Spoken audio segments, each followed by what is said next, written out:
Several years ago, our family walked into 211 for worship on a typical Sunday and encountered a fun surprise. We were handed a loaf of Sara Lee artisanal bread, the good stuff, thick and delicious, better than the bread we typically bought. We saw others were being handed this same bread, a little gift for the day, and began making plans. Grilled cheese was the consensus for lunch. Perfect buttery outside, melted cheese on the inside, mouth-watering perfection.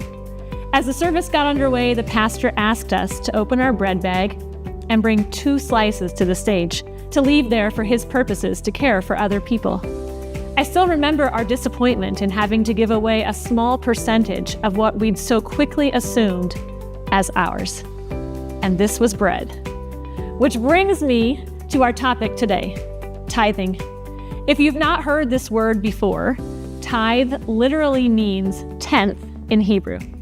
A tithe is 10% of your income given specifically to your local church, like 2 slices out of a loaf of bread.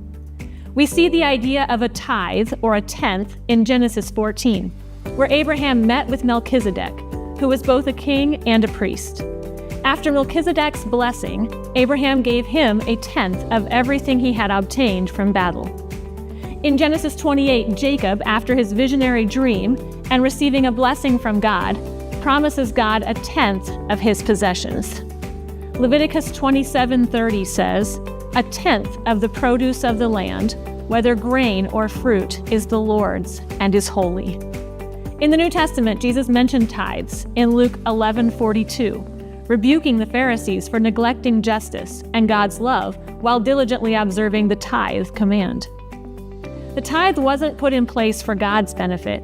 He already owns everything. He doesn't need our money or time or anything else. And we don't have to try to win God's favor, because in Jesus, our Father has already done everything needed to reconcile us to Himself. Instead, tithing is meant for our benefit, as an act of faith that helps us prioritize the things of the kingdom. Consequently, the tithes should be money we set aside first, and then trust God to provide for us to cover our expenses and desires with what's left. I've heard many encouraging stories of God providing and strengthening the faith of His people in these situations, where His people set apart their tithe first, feared they wouldn't be able to cover their expenses, and were amazed at the ways God provided. Like peanut butter and jelly, tithes and offerings are often grouped together, but they're not the same thing. While a tithe is 10% of your income that you give first, an offering is anything extra you give to glorify God and bless His people. In Matthew 6:21, Jesus said, "For where your treasure is, there your heart will be also." We know everything we have, abilities, time on this earth, money, comes from God. In each of these cases, how can we glorify God with what He's given us? We give when we understand the vastness of the Father's love for us in Jesus, and we can't help but pour that love out to others. You want to know the way to avoid greed? To avoid letting your money, my money, have control over us? We give it away.